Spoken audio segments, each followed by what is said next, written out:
जी हाँ दोस्तों, यहाँ वही हुआ है जो कि आपने देखा है, जहाँ एक इंसेक्ट ने एक बर्ड को मार दिया। असल में दोस्तों, मेंटिस नाम का ये इंसेक्ट केवल इंसेक्ट नहीं है, बल्कि एक रियल किलिंग मशीन है, जो ना सिर्फ अपनी स्पीशीज के क्रिएचर्स को मारते हैं, बल्कि बर्ड से लेकर सांप तक को अपने चंगुल में ले सकते हैं। यहाँ तक कि इन्हें बिल्लियों से भी दो हाथ करने में कोई प्रॉब्लम नहीं है। पर यहाँ बात आती है कि आखिर ऐसी कौन सी चीज है जो इस छोटे से जीव को इतना ज्यादा ताकतवर और एग्रेसिव बनाती है।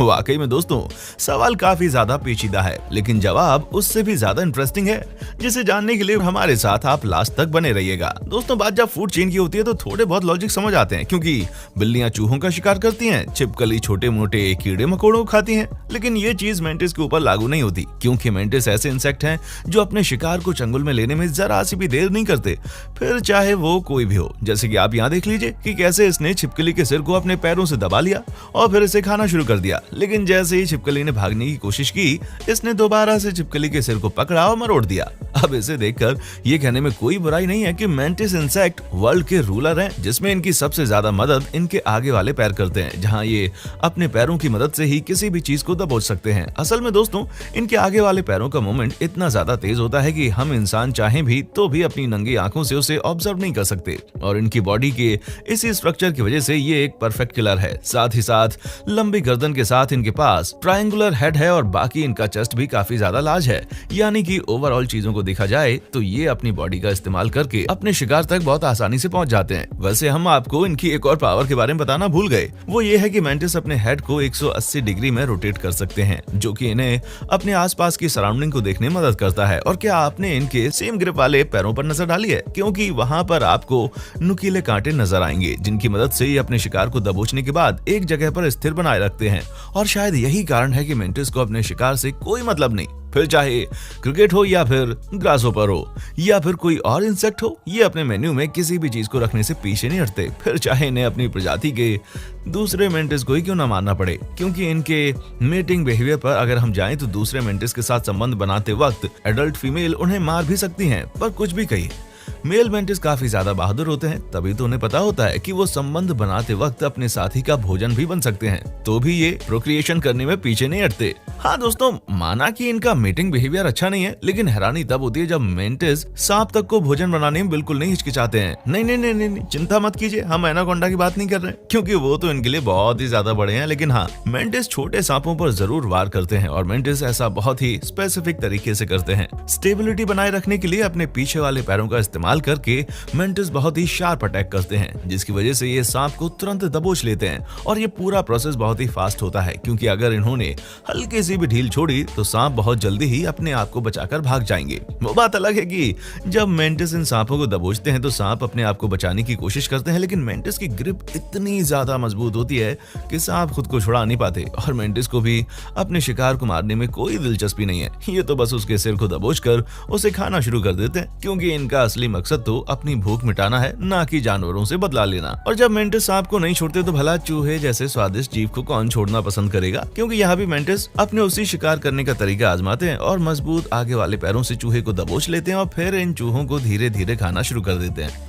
आप देख सकते हैं कि चूहा कैसे खुद को बचाने के लिए छटपटा रहा है, लेकिन भला मेंटिस को इस बात से क्या फर्क पड़ता है? ये तो अपनी पेट पूजा में लगा हुआ है। अब मेंटिस द्वारा शिकार होने वाले इन जानवरों को देखकर आपको ये बात तो समझ आ गई होगी कि वीडियो की शुरुआत में आपने जब इंसेक्ट द्वारा बर्ड को मारने का सीन देखा तो वो बिल्कुल भी अचानक से नहीं हुआ था, बल्कि मेंटिस के नेचर में ही शिकार करना होता है। हालांकि ये इस तरह के शिकारी नहीं है जो अपने शिकार के पीछे पीछे भागकर उसे पकड़ते हैं, क्योंकि कई सारे मेंटिस कैमोफ्लेज यानी कि छलावरण का इस्तेमाल करके अपने आप को छुपा लेते हैं, और कुछ अपनी जगह पर बिल्कुल स्थिर होकर तब तक बैठे रहते हैं जब तक कि इनका शिकार इनके नजदीक नहीं आ जाता। वैसे शुरुआत में आपने जिस हमिंग बर्ड को देखा था उसकी किस्मत अच्छी थी, तभी वो मेंटिस से बच गई, लेकिन अब सभी बर्ड्स की किस्मत इतनी अच्छी नहीं होती ना कि वो उस परफेक्ट शिकारी से बच पाए। उदाहरण के तौर पर आप इस बर्ड को देख लीजिए, जहां इस बर्ड को ये पता नहीं चल पाया कि ये जहां जा रही है वहां पर खतरा है, तभी तो ये उड़ते हुए यहाँ पर आकर बैठ गई, जिसके बाद मेंटिस ने चुपचाप इसकी तरफ कदम बढ़ाए और तेजी से इसको दबोच लिया। और फिर मेंटिस मेंटिस अक्सर ऐसा ही तो करते हैं, जहाँ ये अपनी जगहों पर छुपे रहते हैं और फिर शिकार के आने का इंतजार करते हैं,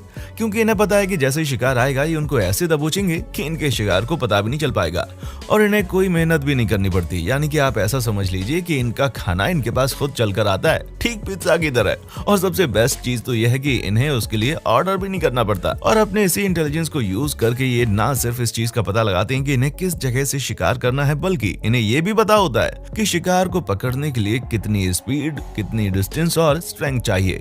शुरुआती समय में तो वैज्ञानिकों को ऐसा लगता था कि मेंटिस अपनी किस्मत के बलबूते पर अपने शिकार को पकड़ते हैं, जहां अगर इनके मुंह में इनका शिकार आ गया तो ठीक है, वरना कोई बात नहीं। पर बाद में कई सारे एक्सपेरिमेंट्स हुए जिससे ये चीज सामने आई कि मेंटिस हमेशा अपने टारगेट के मूवमेंट को पहचानते हुए उसी स्पीड से उसे दबोचते हैं। और कई बार तो ऐसा भी होता है कि इन्हें बीच में ही इस बात का अंदाजा हो जाता है कि इनके द्वारा कैलकुलेटेड की गई स्पीड गलत है, इसलिए ये वहीं पर रुककर दोबारा से सही कैलकुलेशन के हिसाब से सही स्पीड में अपने शिकार की तरफ आगे बढ़ते हैं। और क्या आपको पता है कि हम इनके बारे में जितना ज्यादा जानने की कोशिश कर रहे हैं, हमें उतना ज्यादा ये समझ में आ रहा है कि ये यूनिवर्सल हंटर हैं। अब जैसे कि यहाँ ही एक नजर डालिए, इस वीडियो में आप साफ साफ देख सकते हैं कि कैसे मेंटिस मछली को पकड़ रहे हैं। अब ये किसी अजूबे से कम थोड़ी ना है। भला किसने सोचा था कि मेंटिस मछलियों का शिकार करेगा? वैसे मछली को तो छोड़ ही दीजिए, ये मेंढक तक का पीछा नहीं छोड़ते और कुछ ज्यादा ही भूख लग गई तो हॉर्नेट्स भी लंच करने में इनके लिए कोई बुराई नहीं है। वैसे क्या आपको कुंग-फू पांडा का मेंटिस याद है? फिल्म में इन्हें जानबूझकर रखा गया था ये दिखाने के लिए कि ये कितने अच्छे शिकारी हैं, जो ना सिर्फ शिकार करके अपना पेट भर सकते हैं बल्कि खुद को भी शिकार होने से बचाने में कोई कसर नहीं छोड़ते।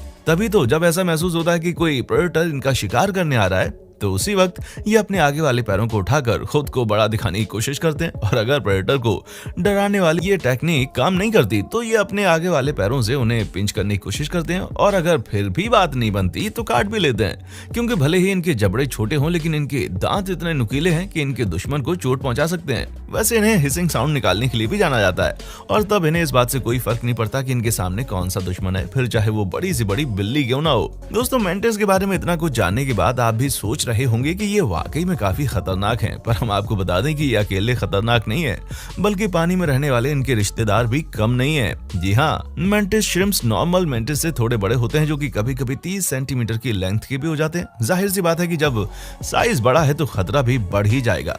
इसी वजह से ऐसा कहा जाता है कि मेंटिस श्रिम्प्स अपने टेरेस्ट्रियल बॉर्डर से 50 गुना ज्यादा तेजी से अपने शिकार पर वार करते हैं, जहां इनका सबसे बड़ा हथियार इनके मजबूत जबड़े हैं, जिनके बाहर नुकीले कांटे आप देख सकते हैं, जो ब्लेड से भी ज्यादा शार्प होते हैं। और यही कारण है कि पानी में रहने वाले ये जीव मछली से लेकर ऑक्टोपस तक पर हमला कर देते हैं। वैसे मछली वगैरह तो ठीक है, लेकिन जब मेंटिस श्रिम्प्स ऑक्टोपस पर वार करते हैं तो इन्हें बार बार उन्हें नुकसान पहुंचाना पड़ता है। पर अगर हम मेंटिस श्रिम्प्स के खतरे की बात करें तो इनसे सही मायनों में पंगा लेने वाले भी जीव मौजूद हैं। अब जैसे कि आप स्नैपिंग श्रिम्प्स को देख लीजिए, जो दिखने में काफी अनोखे हैं।